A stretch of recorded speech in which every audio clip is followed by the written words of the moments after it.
it's fine. Everything's fine. Everything's fine. Don't worry. Everything's fine. The lesson is that everything's fine. Cool. She just went to go finish making her tea. What is that shirt, Matthew? Food may contain human flesh. It's from the show Bob's Burgers. Okay, nice. There you go. Oh, is that? I just saw one of the Wait. I know. It's funny, actually, because Joey handed me the shirt this morning. The head animator of Bob's Burgers just died. Oh, no. In apparently a freak skydiving accident. Oh my God. Yeah, it's crazy. And then I was reading that in bed, and Joey was like, "Here's a shirt," and she handed me this. I was like, "Oh, there you go." Oh my God. It's in the air, but Hey, yeah. class, your symbol is really high back there. It's actually not. It's actually very low. It's just the way the kit looks comparatively. Very small toms, but that's pretty close to the kit, actually. It's probably too low. Look where the hi-hat is. What kid is it? That's the classic oak, Okay. Ludwig classic oak, and then I've got the over there. Which one is that one? The one on the left? This one, No, the other left. classic maple. Wait, you have 2 drum sets? I do. Can never have enough. Tell me about which one you decide to play on for the day, or Well- not for the day, but when you go in to sit down. Well, it's a lot to move around, so I have the classic maple setup that I'm using to record. Uh-huh. And this is kind of just here if I ever have somebody over, if my sister wants to, play a beat or something. It's just there if I want to use it. And I can We could have rehearsal at that house, and that way you and Leo can put on a full drum set. That's There you so true. It's the perfect space. would that be chill, Madden, if we just loaded everything into your house? It's chill. It's totally chill. Great. Also, wait a minute. You don't look like you're in the basement anymore. Did you move? I'm in the other side of the basement. Yes, I did. I did move to a bigger room in the basement. The basement is like completely mine now. Every corner of it. It's nice. Fine. Yeah. You've- And I have you've- more space to move my arms. You've and have more accomplished drums. basement manifest destiny. Yeah, you're like Manifest destiny. you're like Ariana Grande's Saturday Night Live ex fiance. Pete. Yes. What's his face? He lives Pete in his Davidson? he still Pete lives in his Davidson. mom's- Pete Davidson still lives in his mom's basement, and I know, that's crazy. Fully decked it out now. Does Yeah, he really? I I didn't know know. that. Yeah, it looks like $1 million basement. Yeah, and then just a normal house on the outside. That's Weird. a vibe. Yeah. There was a really funny period. I don't even know if you would have seen this show, Madden, but there was a period on MTV where they ran MTV Cribs, where they would go to like artist musician houses and just see all the like insane wealth and stuff. And there was this Yeah. one episode where they went to the house of, I think it was Method Man from the Wu-Tang Clan, and it Ooh. was such a shithole. It was Really? it was like the same house that they started in Staten Island, and it was like, yeah, this is it. And he opens the door, and there's just all these people like laying on the couch eating Cheez-Its and shit.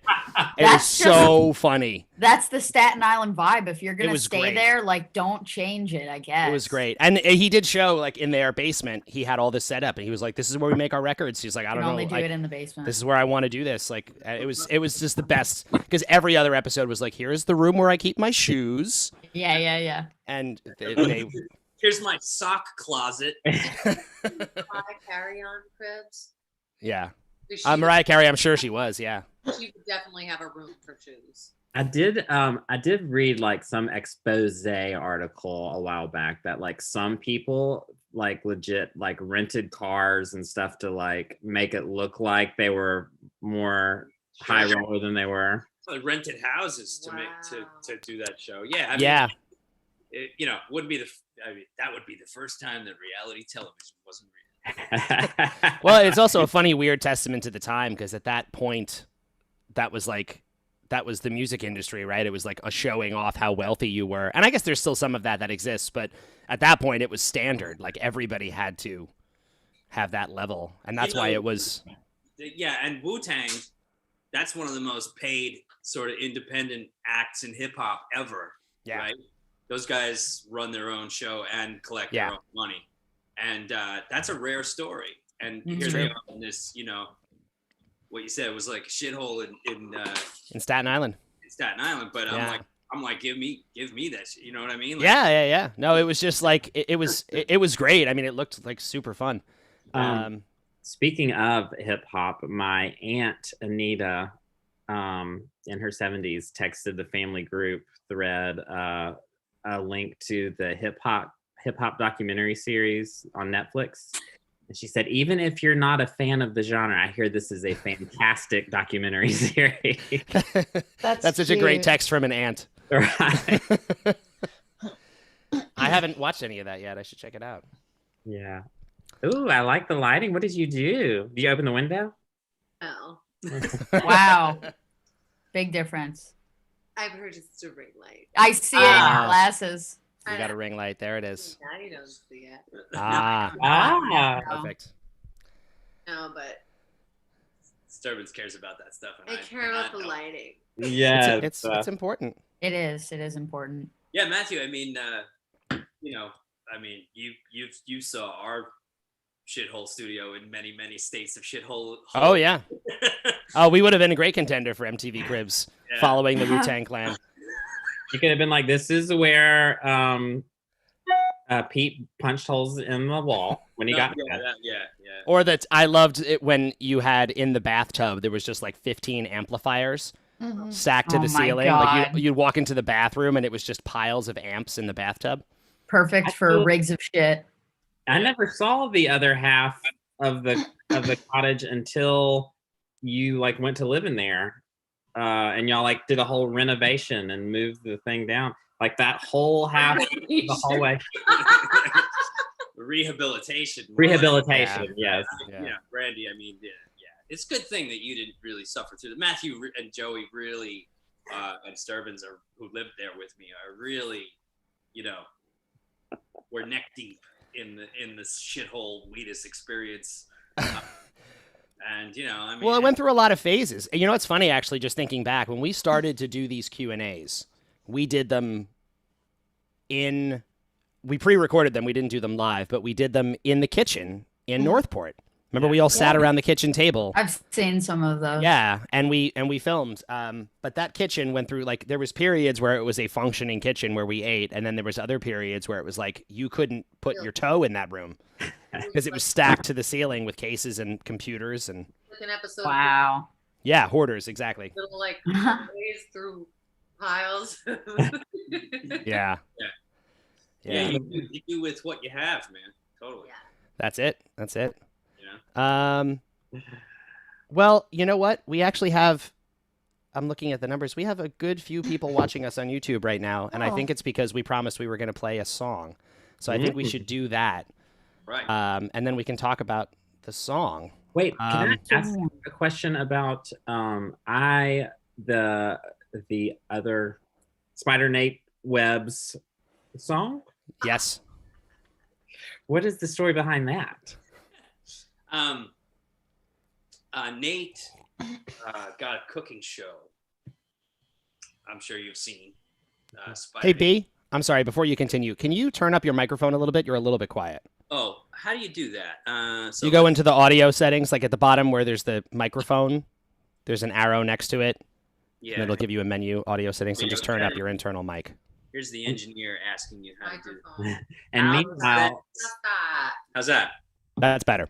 Okay. I have I didn't turn it all the way up. I'm more like 90% to the top. That's good. I just wanted to make sure people could hear this story. You know what? I definitely don't ever want to be the loudest guy on a Zoom. Matthew you don't have to worry sounds about the that. sharpest. Don't worry. I want to be the best lit on the Zoom. Exactly. You got that locked down. So, I think it was like sometime around Thanksgiving. Nate was like, it may even has been as early as the election when things were really stressful and I was like having a hard time working on stuff. Yeah, they're much more relaxed now. Yeah, they're much more relaxed. But God, remember when things were stressful? That was a tough time. but we made it through to this, didn't we? He was like, "Oh man, I have this cooking show. I really want to use Dirtbag, but I know that that's probably not going to work." I was like, "Yeah, that's a long kind of. I don't know how to. that's going to be a long conversation. And he's like, well, what if you came up with something else? And I was like, I could make you a little ditty, sure. And I was like, but you got to write the lyrics, because I don't know how to write songs about food. I'm not fucking Weird Al over here. All right. So you wish. He gave me like a sort of rough poetry of stuff to sing about. And I did just that. I just set up and did my best Axl Rose, and, you know, did some drop D sort of, or even, I think it was lower than that, like Slipknot kind of guitar-y stuff. Trying to keep it Midwest metal, you know, because Nate's from Indiana. So I did, I whipped it up really fast and sang it really fast, and was totally done with it very quickly. And then he was like, oh my God, this hit the mark. Like, I can't believe how good this is. And you know, we're going to do it. He's like, where's the rest of it? And I'm like, fuck the rest of it, dude. It's a little sting. It's a little like TV show theme, right? He's like, no. We need to do verses. Shit, man. Like, so back to the drawing board. He gave me another like little batch of poetry, and we did an extended version. And I was like, so now you gotta set up a BMI account and get all your publishing on this, man. And he's like, what? And I was like, yeah, you wrote this song with me, so I'm not like, we're gonna put it on Spotify and everything. The money's coming to both of us. And he's like, I don't do that. I'm not taking your money. It's like, I'm like, it's not my money, man. Like, these are your ideas. This is how it works. He's on the publishing with me as a songwriter on the track. So it's a full-on collaboration, and we put it out on January 1st, you know, New Year's Day, because everybody likes a new funny thing to look at on New Year's Day.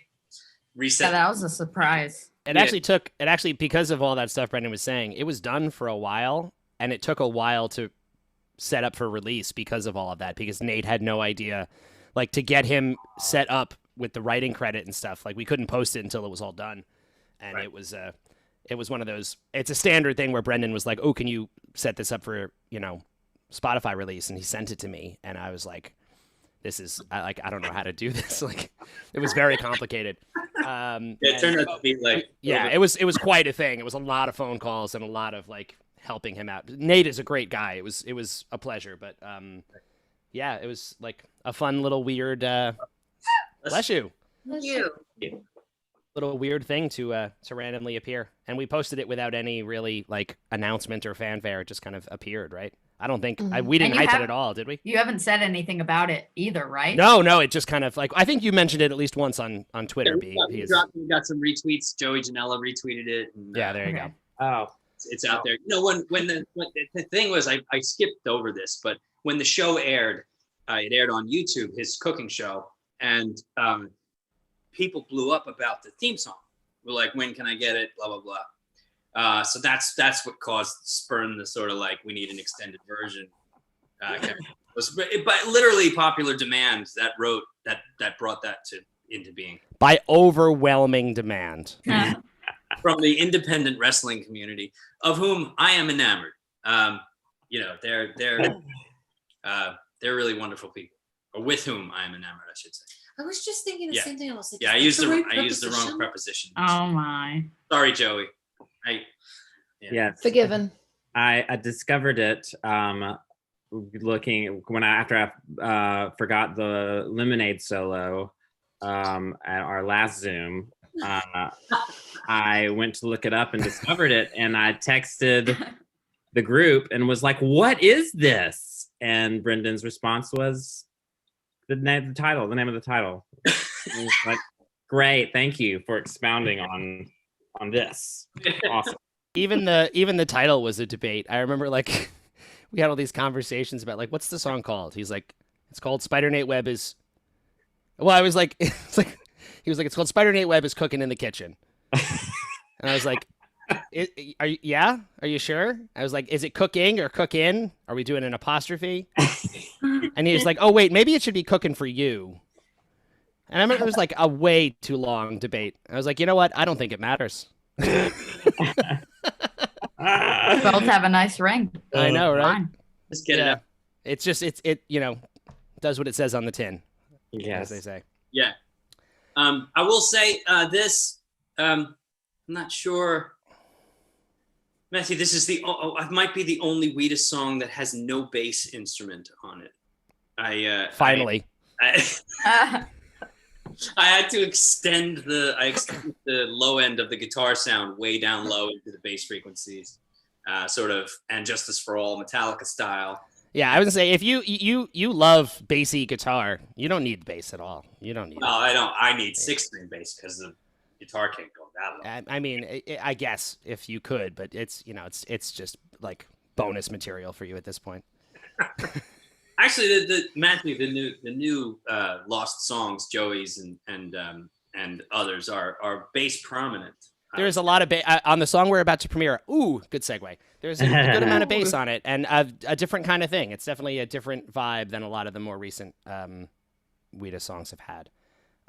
So actually, let's listen to it. Let's play it, and then we'll talk about the process. I think this is great that we're all here because I believe, correct me if I'm wrong, I think this is exactly the people who are on this track. Did Leo do percussion, or did you do that, Brendan? I can't remember. No, Leo played the tambourine. He did some tambourine on it. Okay. And I did the shaker, which is barely in it. Yeah. But Leo did tambourine on this track. So a little bit of tambourine. We're missing Leo, but otherwise, this is the configuration for this track. So we can actually have a conversation about how it was made. This also was one of the last songs we recorded, like start to finish, for this record. Like we did this. We'll talk about it when we're done. Yeah. Hang on. Let me. You have it, don't you, Matthew? I do have it. I totally prepared for this. And sound only. Okay, so I'm gonna do me a favor, everybody. Just mute yourselves while we listen to the track, just so we don't accidentally cut it off or anything. And all right, here we go. This is called Through.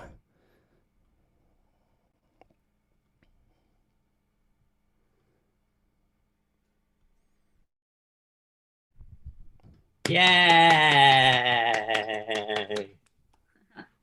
I feel like I was just at a dance party. That was exhilarating. It's genuinely really fun to actually listen like that with like all of us together in a room. It's a really weird, fun experience. Bop in our heads. It's a good look. Yeah. Yeah. So it's funny. So we listened to that, and I realized that I didn't give an important part of setup, but I'm actually glad that I didn't say it before we played it, which is that song was written by Joey. Yeah. And it is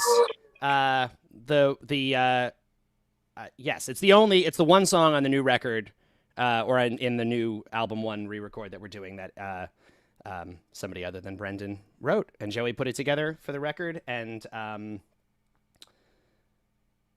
we're super excited about it. It was a really yeah.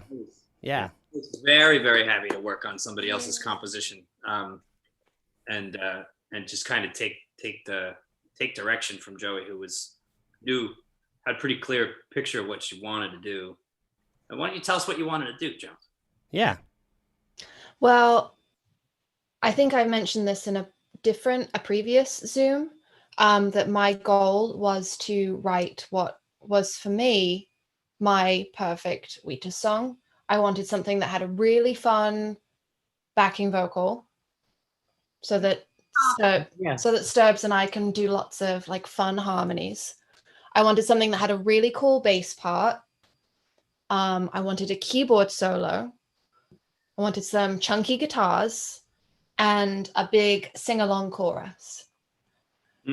And I will also say that this sounds completely different to the demo version that I came up with. So not that it's not bad different, it's just like it took on its own life, which is, I think, really cool actually, because it makes it more of a collaboration. Like it wasn't just, I didn't just come to everyone and be like, play this part exactly. I wanted everyone to give input on their part and be able to come forward with ideas. And I remember we had this with the drums with Madden, because my favorite way to make demos is just using the loops in GarageBand, which I find really fun, but it's very cut and paste. And I remember saying to Madden, like, please make this sound like a drummer played it. Like, add stuff, do whatever you want, make it your own. Yeah. And you did. Yeah, with Brendan's help. Definitely. The drums were me and you. So he made it heavy. I mean, Joey's demo was really complete. Like, it was very, very specific. It was very thought out. And the only thing that it was missing was the glue of people playing it together, because it was on a computer, like Joey said, fake drums, and it was like, program. And this is the only song, interestingly, toward that end, that was recorded with more than one person at the same time playing it. Joey was kind of, like she said, kind of specific about wanting it to fly open on the live side. So Madden and Matthew stood in the room together and performed the song. Matthew. Yeah. How many takes did we do about that afternoon, do you think? We did a lot. I remember we did a good few, but also not, I would say, like, compared to a lot of Wheatus songs, not a ton, but we did. Yeah, I mean, it was interesting because like in my time with Wheatus, it was the only one we actually, and I'm not going to say what it is, but we actually did do live drum and bass on one other song, but we'll let that happen. There was one other track that me and Madden played on. Oh yes, okay. Yes. But specifically designated for the lost songs. Exactly, yeah. But I've never done that before in Wheatus, where it was an actual like live just drum and bass arrangement. That's crazy. Which was really fun and satisfying, and it was just Madden and I in a room. This was last year. This was very just pre-pandemic. It was one of the last sessions we had, and I'm so glad we got it done while we could, because we wouldn't have been able to do it that way if we had waited. And we just the two of us in a room, and the bass was DI into both of our ears, and just kind of, vibing it out and playing along to this guitar scratch track. And it was a set arrangement, but we were definitely both told, like, have fun with it, keep it loose. We like, changed little fills slightly, and we moved little parts around. And exactly. I think we did a perfect amount of takes, because we were trying different feels from take to take, and keeping things and trying new things in certain spots. So I think, it was the perfect amount to have lot to work with. And it adds a lot to I think the song has a very kind of like fun and light on its feet energy that plays a big part in it. It's very like in the moment. Yeah. And I like that we went over takes in the room together right after playing. We were like, oh yeah, this is vibing. Let's keep going with this feel. If something crazy happened or good, or like was something, because it kept stacking it up. It was like, okay, this is what Joey started with. Now we're going to try this. Now we're going to try this. Now we're going to try this. And I think it was in the takes that began to be in the sort of high teens, like 17, 18, 19, were takes that we started looking at. And then we made it all the way up to, I think, the high 30s. And just the general number of takes. But everything after 17, 18 was some version of what was going on in those takes. Right. Developed and flushed out. And we were doing... I love working like that. Yeah. While it's fresh. I have a question. So if you were going through this process as you went along, did you find, Brendan, that when you were putting together that, like, did you have to only use like a handful of takes because the other takes had the different feel or arrangement? This particular one, man, I should look on the computer and find out, because I can't. I have so many numbers. I think you actually told me it was almost entirely one take. That is correct. I think you did a tiny little punch in one spot, but for the most part, this was a single take. Right. It's close to 98 or 97% one single take. And the only thing that was punched in was a fill where you both did this you improvise together in a moment that wasn't anywhere else in the recording. So I was like, that we didn't bother to learn that into the takes that we did. It was just a passing. Right. It turned out to be when I found that one take, it was just needing that other one, and they were far apart. That one fill was in a take that was like number 9 or something, and then the eventual take, I think, was somewhere around 28, take number 28. So I was like, we just took this little sliver and put it in, but it, for the most 99%, is a single 2 human beings doing the performance, and that changed things for me in this really interesting way that I hadn't experienced in a long time.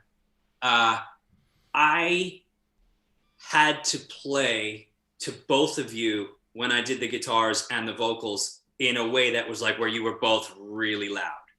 Because what you were doing, it was almost like you were doing 50% each of one of the whole thing. So there's a lot of the times, like if you do Dirtbag, for example, Dirtbag choruses to record, I have to have the drums like just have to be so much louder than everything else because those stabs and the moments of muting have to be perfect, right? True. But this wasn't that. This was like, no, the performance of bass and drums has to be really loud in total for it to happen. Joey did the vocals with, helped me record the vocals on this one. And a lot of that was very, very, very different for us, I love the way the bass came out. Yeah, the so bass sounds crunchy really good.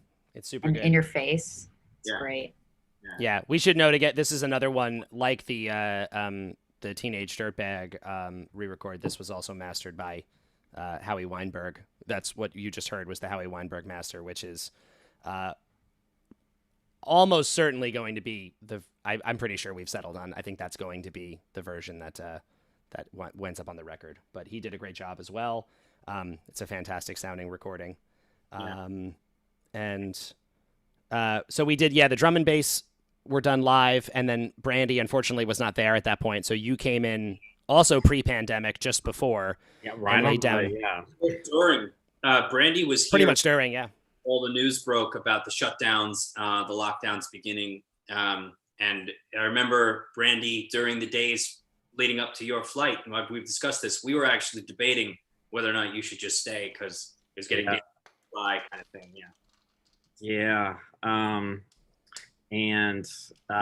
Super free. That was like when people started wearing masks at the airport on the way home, and it was like I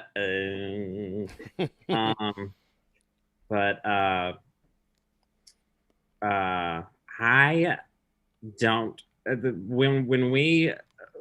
when I record with Brendan, we usually do these blocks where we like work in the control room together, and we just go like song after song and everything kind of blurs together. But my memory of this is having no idea what to play and just kind of like throwing my fingers around on the keyboard, and Joey and Brendan being like, that. All right, and I'll do this. Okay, all right, and then do this. And then all right, now walk it down at the end. Okay, and just kind of like, yeah.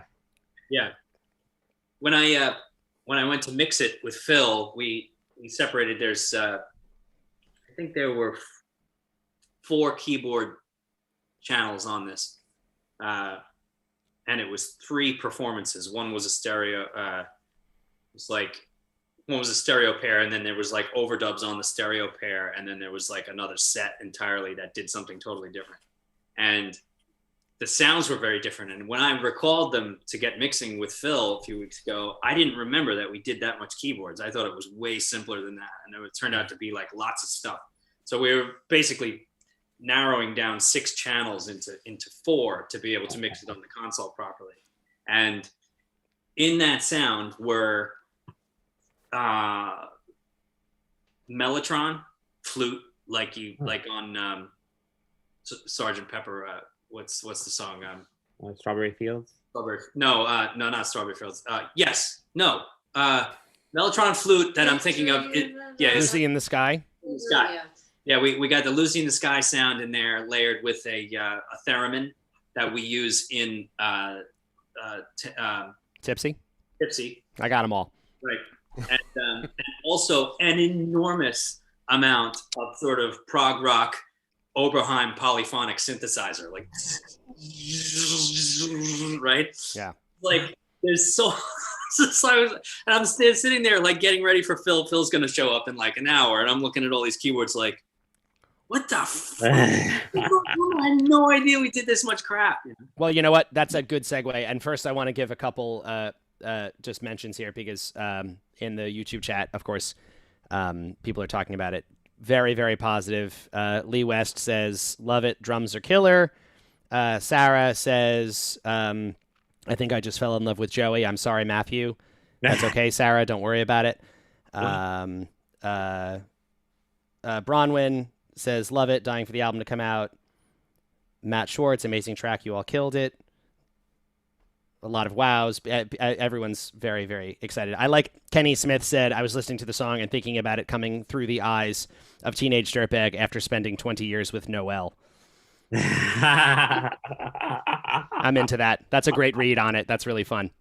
But then, oh, and Hannah asked, are there any music or lyric videos in the pipeline for these songs? The answer is not yet, but it's definitely something we have talked about and are thinking about, and don't know. There's nothing scheduled right now, but it's on our very, very long-term to-do list. And Glenn just asked, how long does it take at the console after all takes are recorded to actually put a song together? He said, I can only imagine it was many, many hours given 30-plus rhythm section takes. So, Brendan, like... Well, as I said, on some songs there is a lot of editing because you're capturing something that's a little bit more complex, or that went further from where it started to where it ended. So there are versions of Tipsy was one of those that took a lot of different takes mushed together. But this one didn't. And what did happen was, like I said, we threw it up on the console. The guitar sound that Joey was really into was something that was not quite in my immediate sort of like equipment capability. So I rebuilt my pedal board and played it with. Joey, do you remember what guitar I played this song with? I think it was, yes, I do know what it was. It was the Barrington electric guitar, which is on Temporary Song as well, and on Tipsy, and is the kind of one that I go to sometimes when I need something much more sort of like Guns N' Roses sort of standard, like high gain rock sound. It's the guitar for songs that start with T. Damn. So that begs the question: when a consonant forms and two consonants form a th sound, is that still a consonant? I forget. Yeah. Yes. Right, but it's not a T consonant. It's a compound sound. Okay. So, I don't know. So the answer to the question is, there were only two guitar tracks on this because I've wound up using this one pedal called a Mercury. What is it called? The Mercury Box. Mercury Box by a company called Mercury. I don't think they make the original Mercury pedal anymore, but Sturbans and I have a couple of them, and because it's her primary distortion pedal, and I was just annihilating the front end of this one tube preamp that I have with this sound that was like, you can hear it at the end of the track. It's literally radioactive. It's just, I'm not even doing anything, and it's just like high gain, like, and in order to do that, I had to do this kind of Tony Iommi guitar technique of total power chord, muting everything else, to make it sound like it's like the Black Sabbath, like super overdrive version. Yeah. And so these two guitars that were so full with this almost all keyboards from hell thing actually did give me a moment of like, I called Phil and I was like, can you give me one more day to get this up on the board because it's not ready. Now to explain how that works, I typically do all of the EQing and the sort of build the jigsaw puzzle of the different sounds and how they fit together and their compression ratios. And Phil comes in and he does the rides, which is the sort of theatrical auto, like he writes with his hands on the faders. He writes the automations of how the song will dynamically flow from beginning to end. Right. For me, it's a little bit too much. I can get very down the rabbit hole with that, and I try not to do it myself. It's too, I'm not good at it in the first place, and Phil is. So, boom, he does this thing, and it takes him usually about a day and a half to finish the flow of all of things coming and going and flourishing when they need to and tucking down when they don't, and so on. So once he was here, it took him about a day and a half to do those rides. And there's a couple of revisions. We listened to it upstairs. So from the point at which it was done tracking to the point at which it was done being mixed, it probably took me about 5 or 6 days, including Phil, to do that. Which again, as you said, for this band is on the shorter side. That's of standard, yes. Yeah. Now that thing other people might not understand that we do, we've explained this before, but perhaps not clearly enough. We do not make records in the box, which is to say, our recording system has 32 channels of separate input and 48 channels of separate output. And we mix in the analog realm, which means that our console has 48 physical faders on it that move when we program them. Now, that's arguably a throwback way to do things, a vintage way to do things. In my experience, mixing in the box for me is much more laborious because everything is on a computer screen. It's all virtual. Nothing sounds different from one another enough for me. It's very difficult to create unique spaces for each individual instrument.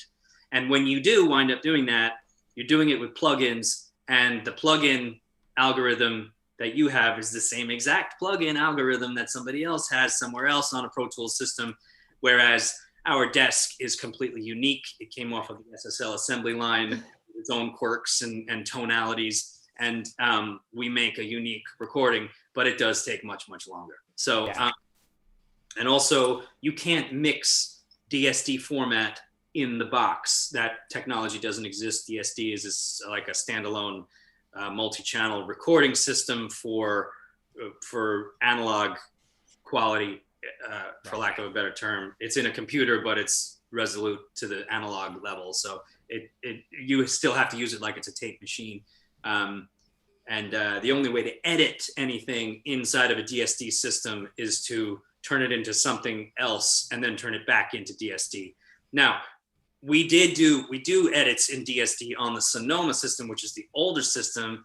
That system is no longer supported, so we're like skating the thin ice with that one. Yeah. And that still can do DSD editing, but it's a different system entirely, and it went out of being supported in 2008, and we're still using it. So the way our system works is I record things into Sonoma, 32 channels, and I back them up to Pyramix where they're mixed. So yeah, that's the short story. Yeah, it's a to give people like an idea of how for many projects, and like for me or any of us, Matt, and if we're recording for somebody else, a more common thing that you do is you record at home using a program like Logic or Pro Tools or even GarageBand, and you make your recordings and you have your tracks, and then you can send the tracks, or even just your entire Logic file or Pro Tools file. You can send the whole thing to somebody else, which they can open on their computer. They have your audio, and then they can add to it, and you can send it back and forth that way,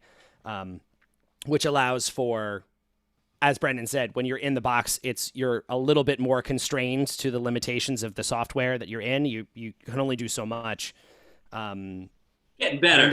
Brendan's setup is so much more unique and special to him, but to give an idea of, we have to be in Brendan's room to do this work.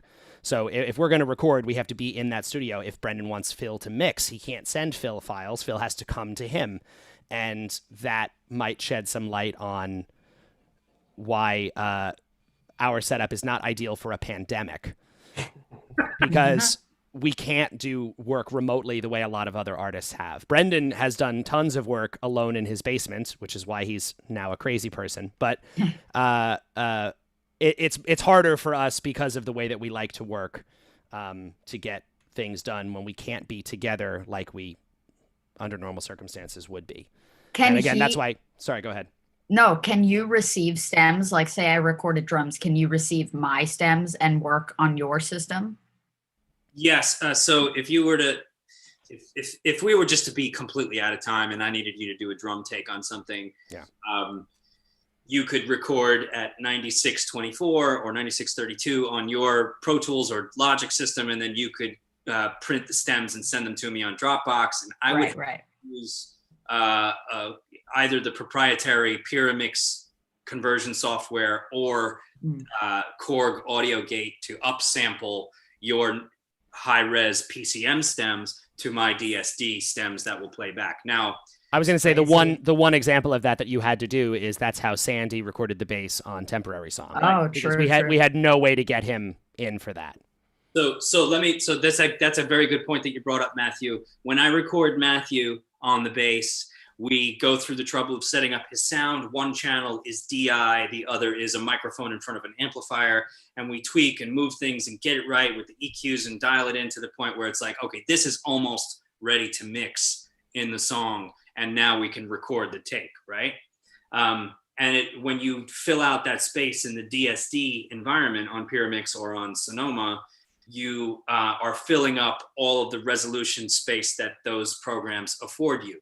But Sandy had to record his bass line in Pro Tools, and he sent it to me. And when I converted it to DSD and threw it up in the track, it sounded this big. It sounded like a tiny little, like, oh my God, how the hell am I going to do this? Like this, it didn't sound like shit. That's not the way to put it. It was like somebody taking a little dollhouse kitchen table and putting it in your living room and saying, okay, have breakfast. Like, it was like, wow, this is really small. So what I did was I ran 5 different auxiliary channels of different versions of his bass to different amplifiers in our live recording setup and re-recorded them at different compression rates on these EQs. So after doing that, I submixed them down and did it 3 more times. Sandy's bass track on Temporary Song is 5 channels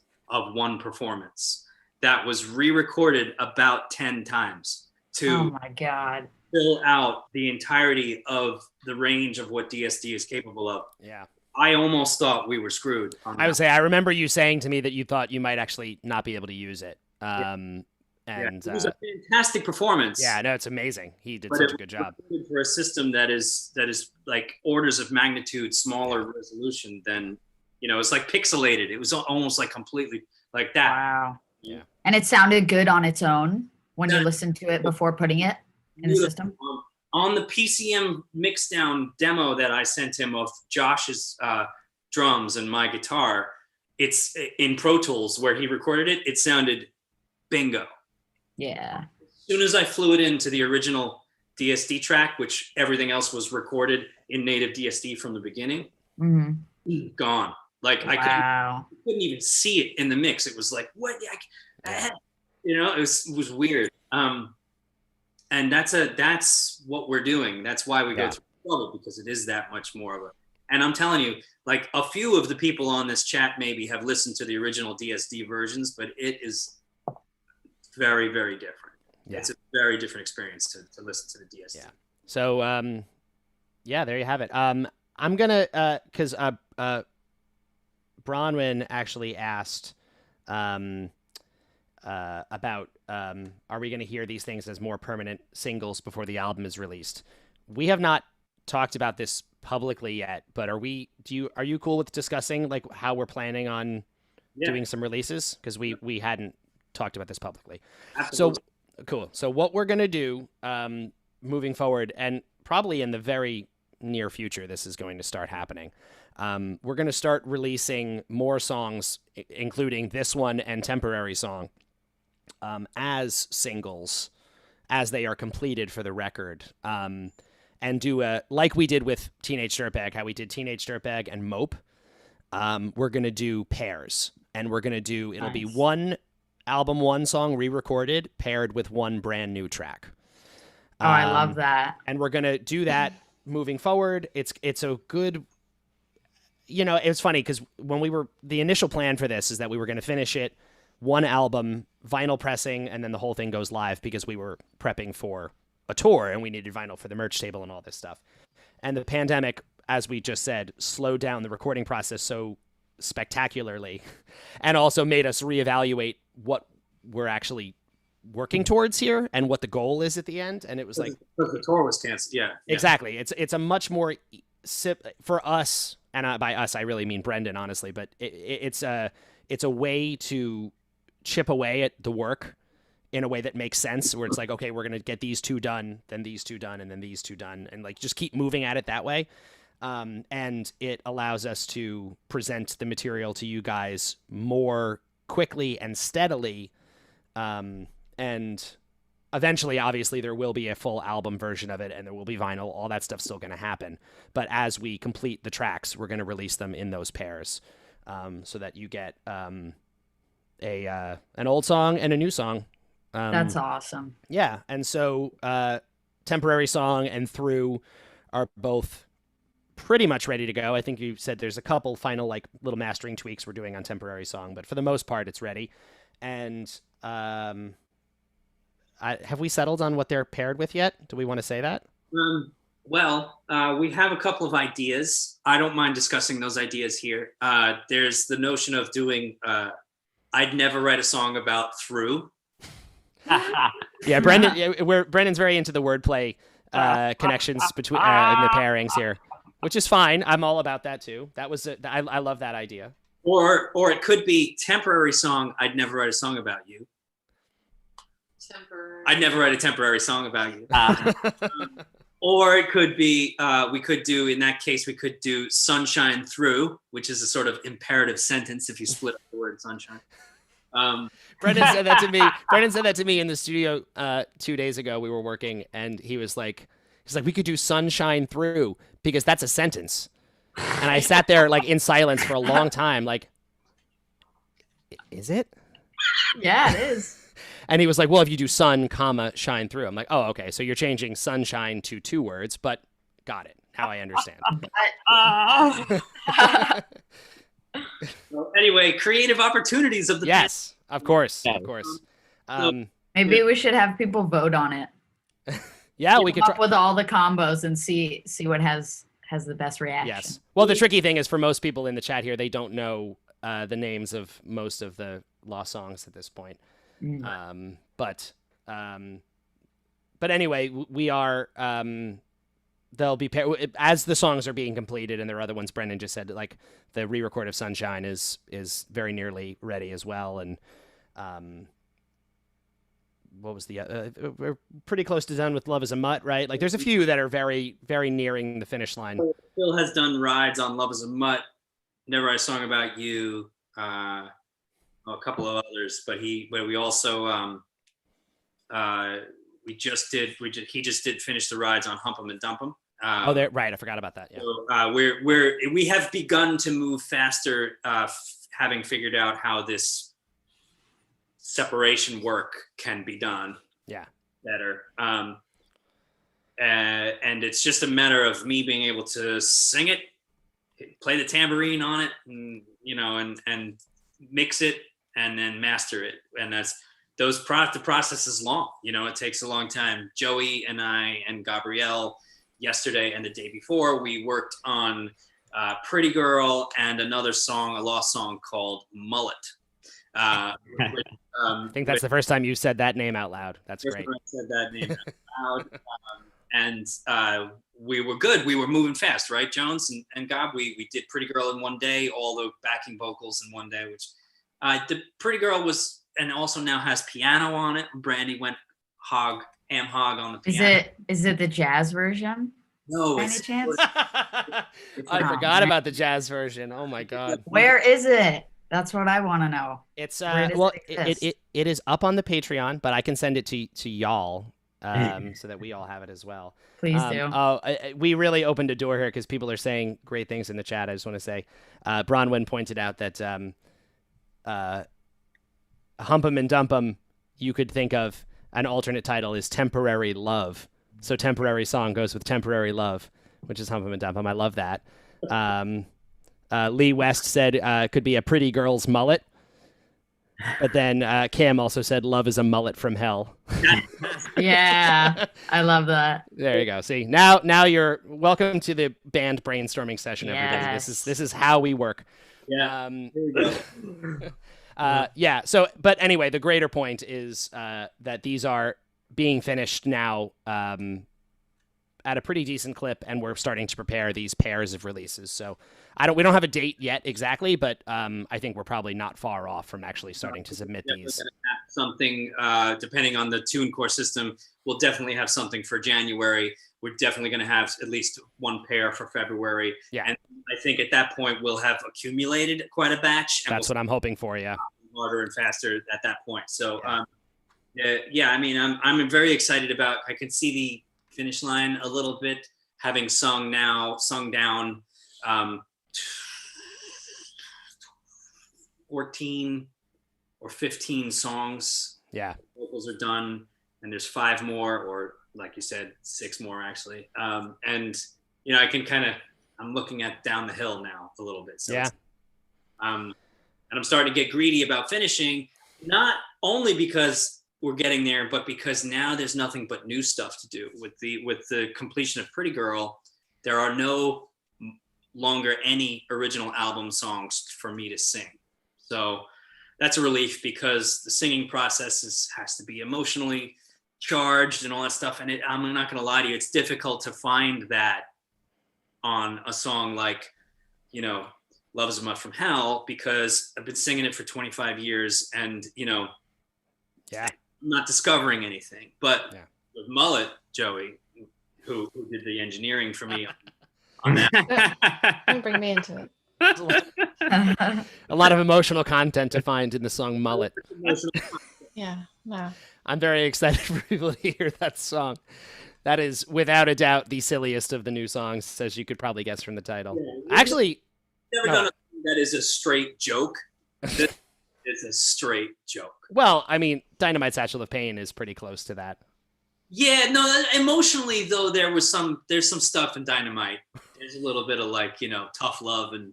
Oh man, I cannot wait for the Zoom chat where we can discuss the different emotional content of Mullet versus Dynamite Satchel of Pain. Which one has more emotional weight to it?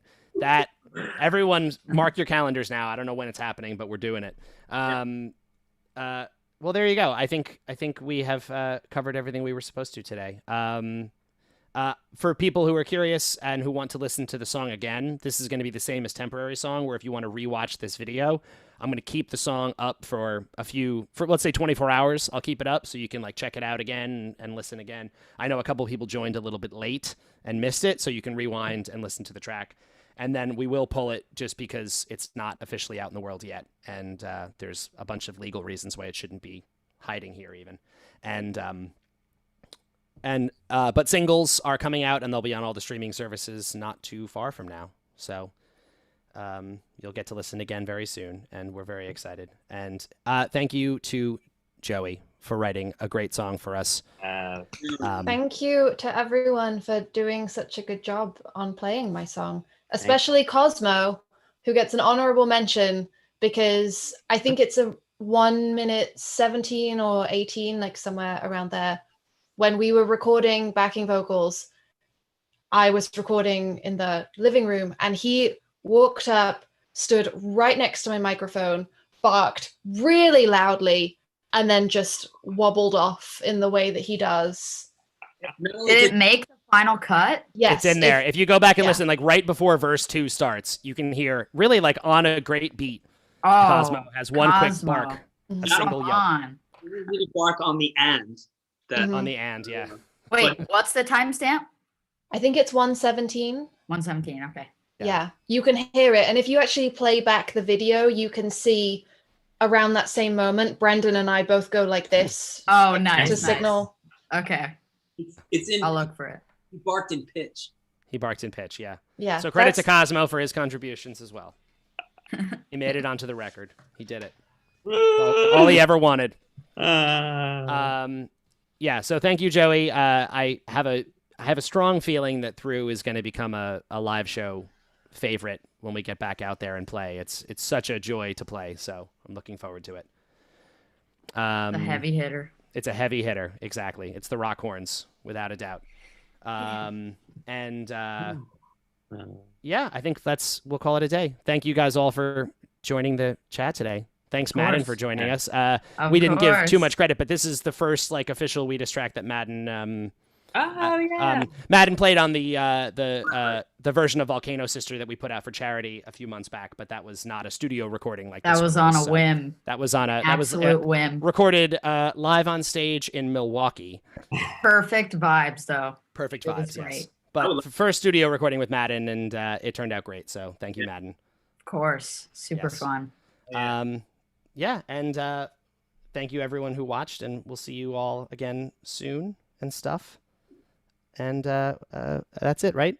Yeah, Bubby's just talking. Can you hear that? Buddy's saying goodbye. And oh no, I can't actually. He was making, the noises he makes. Yeah, of course.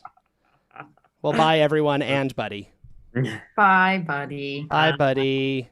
Bye, Buddy. Bye. Hope you find your dad.